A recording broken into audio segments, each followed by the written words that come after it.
Joining us right now, talk about dedication. Live from France, joining us on our hotline is Joe DiGenova, our legal analyst. Sir, thank you for joining us from Gay Paris. It's wonderful. It's a beautiful day here in Paris. I'm sure Tori is familiar with these environs. Every once in a while, been there. Lovely city.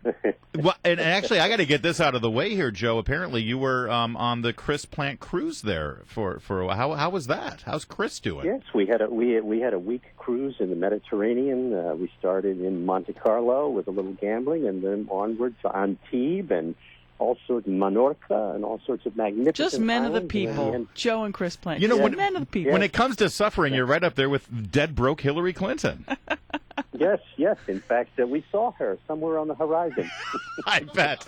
Well, listen, Joe, let's talk about the I'm sure you're staying on top of the news there in Paris, and we saw the terror suspect for the Benghazi attacks have his first day in court this weekend. On Saturday, he was arraigned. He pled not guilty.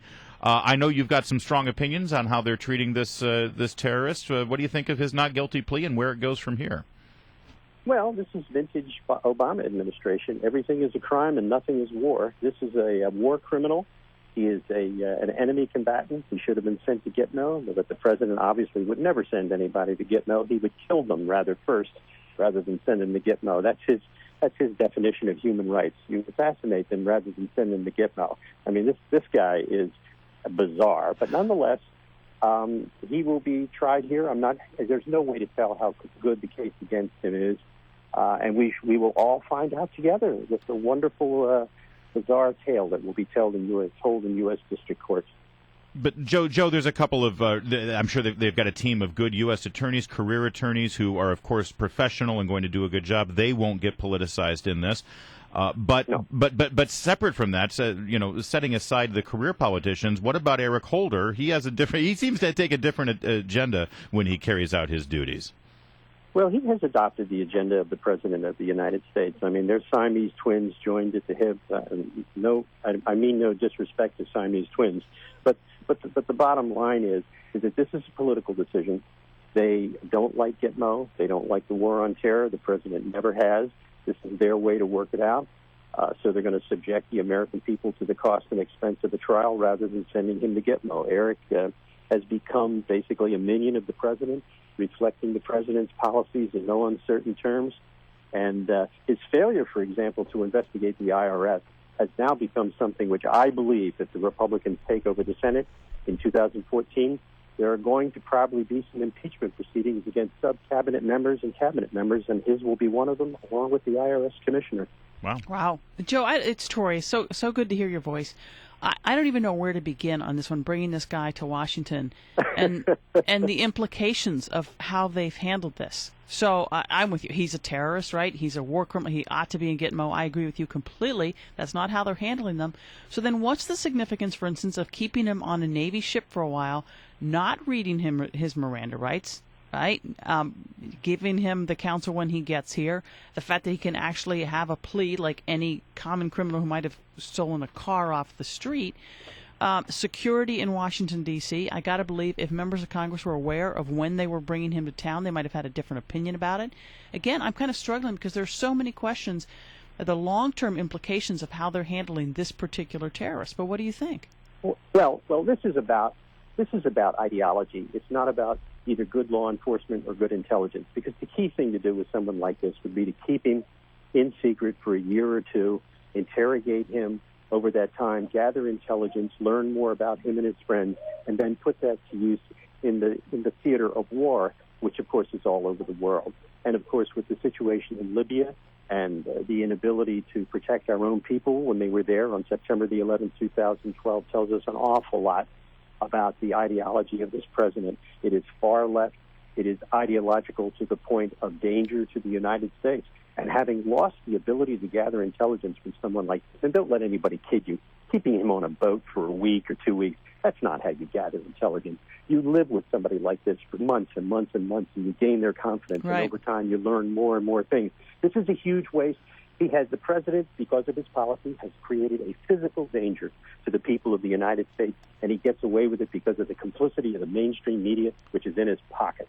Joe DiGenova, another big legal story today. It's the final day of the Supreme Court session, and we expect the decision in the Hobby Lobby case. This, of course, the case involving the craft store Hobby Lobby, who, for religious purposes, doesn't want to do the Obamacare birth control mandate. How do you think this is going to come out, and what do you think the wide-ranging implications on Obamacare itself will be?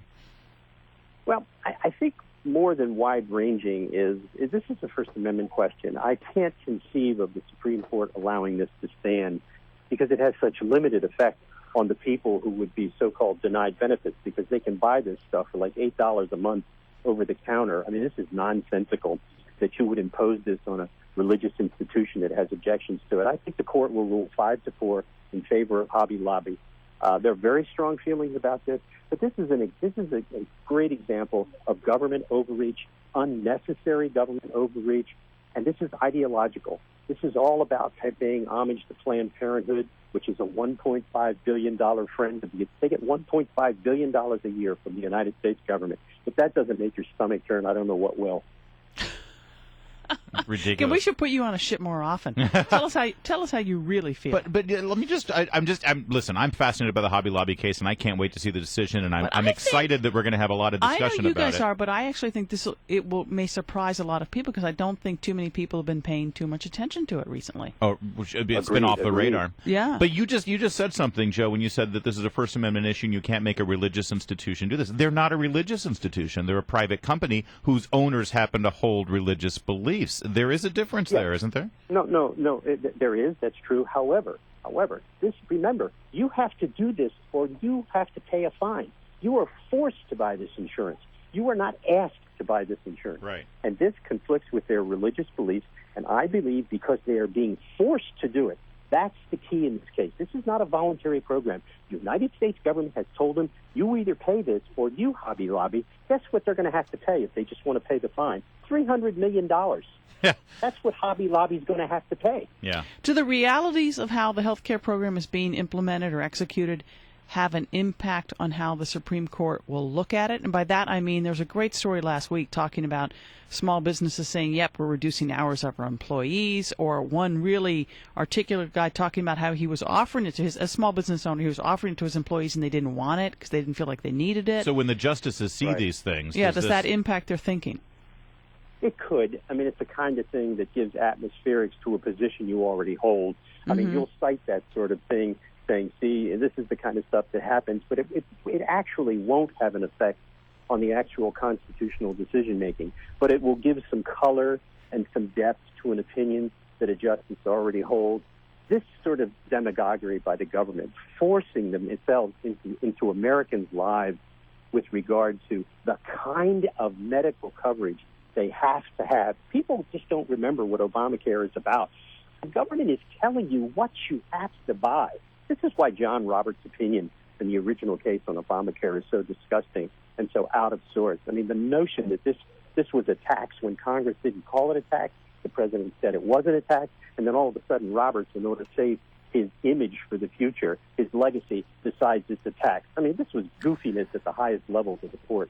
All right, Joe, we're going to leave it there. Listen, you have fun in Paris, drink some good wines, eat some croissants. Travel safe. And tell your Tory we said hi. We will say hello to President Hollande on your behalf. Bonjour, I believe, is the way to put it. Thanks, Joe.